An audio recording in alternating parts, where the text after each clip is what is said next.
ধন্যবাদ। আপনারা অলরেডি শুনেছেন আমাদের এই আলোচনাটা 2 ঘন্টাব্যাপী হয়েছে। অত্যন্ত খোলামেলা পরিবেশে আন্তরিকতার সাথে আলোচনা হয়েছে।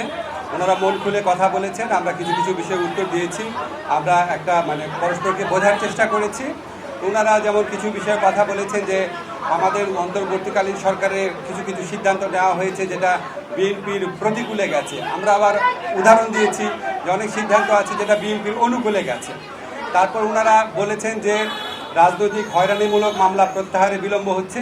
আমরা বলেছি যে পাবলিক প্রসিকিউটর অফিস, তারপর হচ্ছে এই পুরা সরকারি আইনজীবীদের অফিসটা এটা পুনর্গঠন হয়েছে মাত্র 3 মাস আগে। 3 মাসের মধ্যে 7,000-এর বেশি মামলা প্রত্যাহার হয়েছে, 16,000-এর মতো মামলা অলরেডি লিস্টেড আছে। এবং আমরা বলেছি যে এর চেয়ে দ্রুত গতিতে সম্ভব কিনা। ওনারা, আমার কাছে মনে হয়েছে ওনারা আমাদের আনসারটা বুঝতে পেরেছেন।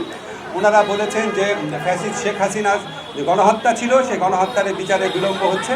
আমরা ওনাদেরকে বলেছি যে এর আগের সরকারের সময় যখন বিচার হয়েছিল সেটার সাথে কম্পেয়ার করে দেখিয়েছি কোনো রকম বিলম্ব করা হচ্ছে না।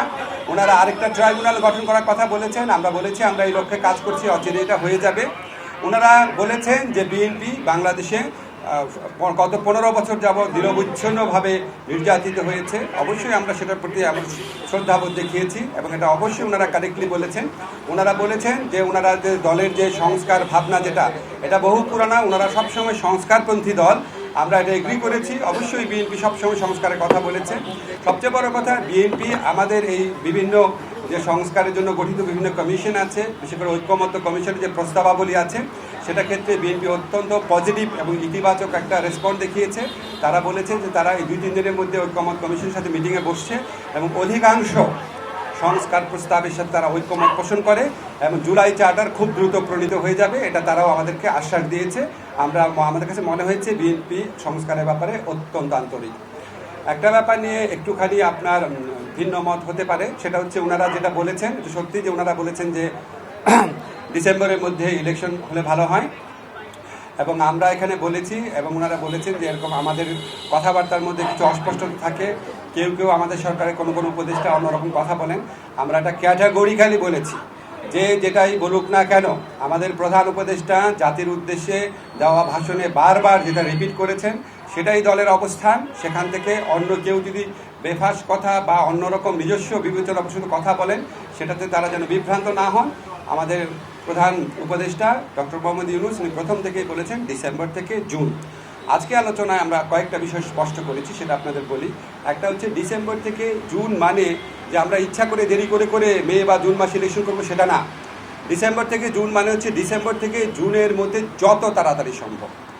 যদি আমরা ডিসেম্বরে সম্ভব হয় ডিসেম্বরে, না হলে জানুয়ারিতে, এভাবে বুঝিয়েছি যে ডিসেম্বর থেকে জুন মানে যে আমরা ইচ্ছা করে একটু বেশি ক্ষমতা ভোগ করার জন্য বা এমনি অকারণে আমরা 1 মাস 2 মাস বেশি ক্ষমতা থাকলাম, মোটেও সেটা না। ডিসেম্বরের থেকে জুনের মধ্যে যত তাড়াতাড়ি সম্ভব। এখন ওনারা একটু জানতে চেয়েছে যে সংস্কার যদি হয়ে যায় এত দেরি করার মানে কি আছে। আমরা ব্যাখ্যা করে বুঝিয়েছি জুলাই চার্টার প্রণীত হলেও যে প্রয়োজনীয় আইনগত ব্যবস্থা, নীতিগত ব্যবস্থা সেগুলি গ্রহণ করতে মাঝে মাঝে সময় লাগে। যেমন একটা এক্সাম্পল দিয়ে বলেছি যে ডিজিটাল সুরক্ষা আইন, এটা আমরা 23 বার ড্রাফট করেছি বিভিন্ন অংশীজনের মতামত নেওয়ার জন্য এবং বেশ কয়েক মাস সময় লেগেছে। সেজন্য আমরা বলছি আমরা তো পিন পয়েন্ট করতে পারবো না জুলাই চার্টার পরিণত হওয়ার পরও কোন আইনটা কতদিনে হয়ে যাবে, কারণ আমরা তো অংশীজনের সাথে কথা বলবো, ব্রড কনসালটেশনের ভিত্তিতে করবো। আরেকটা বিষয় আমরা বলেছি যে আমাদের তো একটা জনগণের তো একটা আকাঙ্ক্ষা আছে যেন আমরা বিচার করে যাই। আজকে বাংলাদেশে এত হাজারের বেশি তরুণ জীবন দিয়েছে, আর প্রায় 50-60 হাজার মানুষ আপনার শারীরিকভাবে পার্মানেন্টলি ক্ষতিগ্রস্ত হয়েছে, চোখ হারিয়েছে। তাদের যে বিচারের যে দাবি, এটা তো এই গণ অভ্যুত্থানের অন্যতম প্রধান আকাঙ্ক্ষা আছে। তা আমরা যদি কোনো বিচার না করে যাই, কোনো বিচার না করে আমরা যদি ইলেকশন দিই, আমরা মানুষের কাছে এবং নিজের কাছে জবাব দেবো কীভাবে? ফলে শুধু ইলেকশনটা সংস্কার, নির্বাচন, ইলেকশনের ব্যাপারটা সংস্কার, বিচার এবং আমাদের সরকারের গৃহীত কিছু পদক্ষেপের উপর নির্ভর করে। এই জন্যই ডিসেম্বর থেকে জুন টাইমলাইনটা বলা হয়। কিন্তু আমরা ক্যাটাগরিক্যালি বলেছি এটা কোনোভাবেই জুনের বেশি যাবে না, যে যে কথাই বলুক না কেন। এটা প্রধান উপদেষ্টার অঙ্গীকার পুরা জাতির প্রতি, রিপিটেডলি উনি বলেছেন কোনো অবস্থাতেই জুন অতিক্রম করা হবে না, নাম্বার 1।